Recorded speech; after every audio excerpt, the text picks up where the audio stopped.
Ada duit, boleh mula simpan. Sebab menabung tu penting. Orang susah ke, senang, semua kena berusaha untuk menabung. Walaupun 10 sen.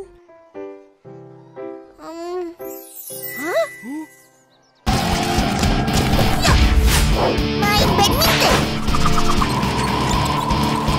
Aku nak lumba basikal.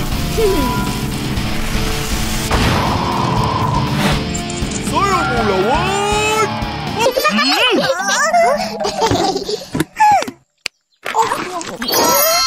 Sedapnya. Tahu tak apa? Kuih apa ni, Kak? Tak pernah nampak orang jual. Sedap sangat.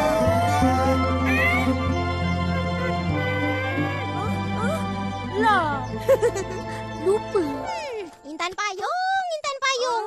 Asal nampak makanan je, semua lupa.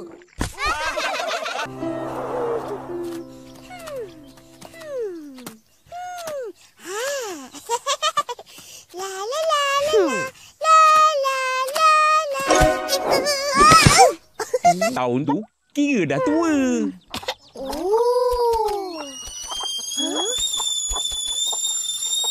Bunyi apa tu? Oh, lupa. Atuk masak air.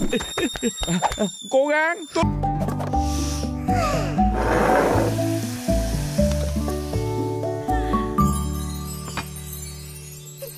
Ayam goreng. Dari jauh dah.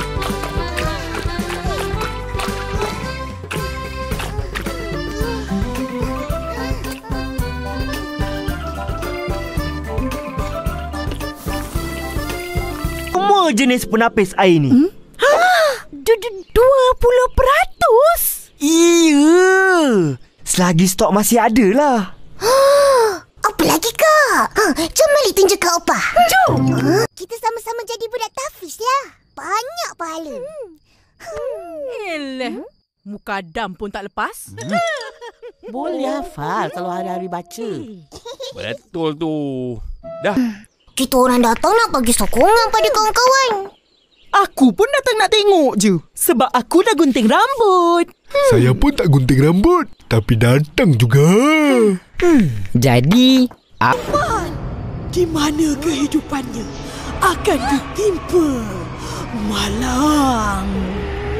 Ceng, ceng, ceng.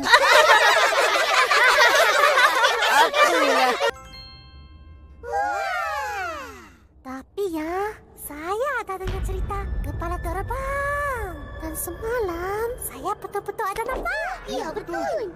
Ya Allah, betul punya. Pergi halau ayam-ayam tu masuk reban.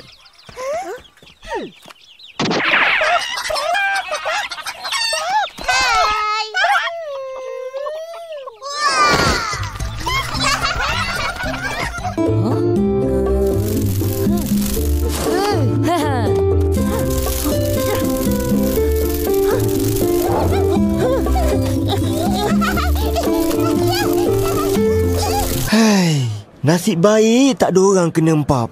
Ish, mana bomba ni tak sampai-sampai. Sabarlah, kita baru je telefon balai bomba.